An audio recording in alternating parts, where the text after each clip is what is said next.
男人在海边发现了一件诡异的事，海草中间竟掺夹着一张钞票，他顿时就笑得合不拢嘴。正当他以为今晚能加餐时，突然他又注意到不远处的海草处同样也夹杂着钞票，不仅如此，钞票的数量还越来越多。男人满脸的不可思议，于是继续深挖下去，没成想这源源不断的钞票都出自于一个袋子里。意识到这可能是笔不义之财，但深思熟虑后，他还是决定占为己有。他偷偷将钞票带回家中，一股脑全部倒了出来。他将沾有水草的钞票全都清洗干净，接着一一晾晒起来。等全部挂好之后，他粗略数了一番，大约有着500多万。尼克十分兴奋，这足以让他穷困潦倒的生活迎来翻天覆地的变化。可他不知道的是，这笔钱将会给他带来灭顶之灾。尼克并不打算告知妻子，因为他害怕以后两人离婚，还要跟妻子对半分，他绝不容忍这种事情发生，因此他始终守口如瓶。可人一旦尝到报复的滋味，便不受控制的大手大脚。曾经吃不起的大餐，也是随随便便安排，更是同妻子做出保证，以后3餐都是大鱼大肉。接着他随手递给妻子一沓钞票。This is $500, Kevin.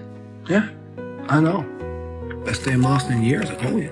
妻子也隐隐感到不安，但他并没有过问。为了避免妻子产生怀疑，他依旧早出晚归去海边收集海草，再拿到小镇上换取微弱的收入。可渐渐的，他对于这份工作越来越不耐烦。好歹自己也是个百万富翁，为此他时不时就摆烂。就当他摸鱼之时，他竟发现远处有着一辆小船。尼克疑惑地靠近上前，里面还漂浮着一张10元大钞，这让尼克瞬间慌张起来。自己捡来的钱极有可能和这艘小船有关联，于是他赶忙将船拖到岸边。为了掩盖掉这一切，他趁着四周空无一人，倒上汽油将船给烧毁，接着立马逃之夭夭。然而浓烟立马引来了警方的注意。正当他们以为是哪个熊孩子做的事，一个警员却在海草旁翻出了一张钞票。警长意识到事情可能没这么简单，而与此同时，不远处的妻子也恰巧看到这一幕。可就在当天夜里，熟睡的妻子猛然惊醒，可这时却发现身旁的丈夫不见了踪影。来到楼下一看，才发现丈夫正在厨房准备早餐。这时一阵急促的敲门声传来，妻子开门一看，正是收海草的大爷登门拜访。他此行正是过来归还海草中的钞票。男人心里感到一阵发虚，连忙表示不是自己掉落的钱。大爷似乎看透了一切，表示见者有份，应该两人平分掉。随后意味深长地离开了这里。妻子满脸无奈地看了看丈夫。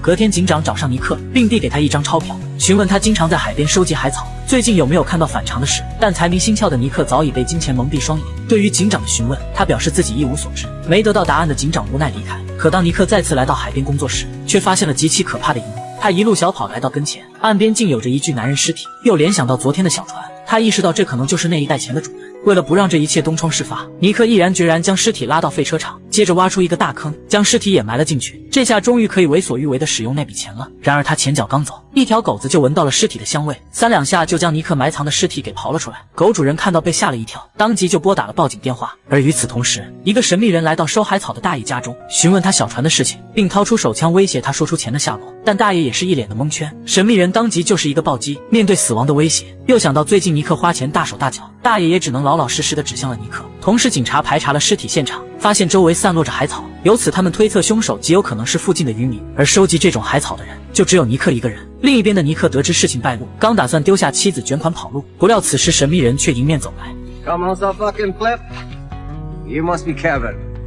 原来神秘人也是这袋钱的主人，他和死去的男人抢劫了一笔巨款，为了独吞掉全部财产，于是他残忍杀害了同伴。可就当寻找合适的埋尸地点时，回来后却发现钱和尸体都不翼而飞了，原来是被海浪给冲走了，恰巧被尼克给捡到。男人威胁尼克交出钱，面对来人手握真家伙，尼克也只得乖乖吐出来。但看着白花花的真金白银，穷困潦倒的他还是按捺不住，于是趁着男人蹲下拿钱之际，他迅速冲上来扑倒了男人。就在双方扭打时，过来调查的警长制止了两人。不料男人不讲武德，捡起地上的枪果断击毙了警长。尼克见状吓傻了眼，老老实实的双手求饶。男人命令尼克拿出警长的手铐，接着再将他铐在车上，逼问他另一包钱袋子的下落。尼克这时才知道，原来还有一包流落在外，他对于另外那袋一无所知。尼克表示他可以帮忙去找，但男人怎么会不清楚他的算盘，依旧将他牢牢锁在车里。随后两人驱车来到海边，天一亮，男人便沿着岸边找寻钱袋。与此同时，车上的尼克也不愿坐以待毙，使尽洪荒之力竟挣脱了束缚，但他却并不打算逃走，而是趁机捞上一把。海边的男人找了大半天，然而捡到的都是些零零散散的钞票。突然远处有人走来，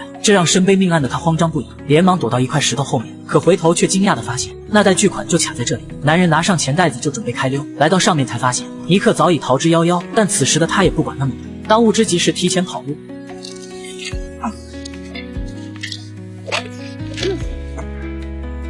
打完之后，尼克就后悔不已，来到跟前一看，男人早已没有了呼吸。这时男人的手机响起，尼克颤颤巍巍地接起，正是男人的女儿拨打过来的。听到那头稚嫩的声音，尼克顿感罪恶深重，因为自己也是2个孩子的父亲，他怎么也想不到自己一步步竟会走向杀人的地步。曾经的自己是个老实人，如今却成了个被金钱蒙蔽双眼的恶魔。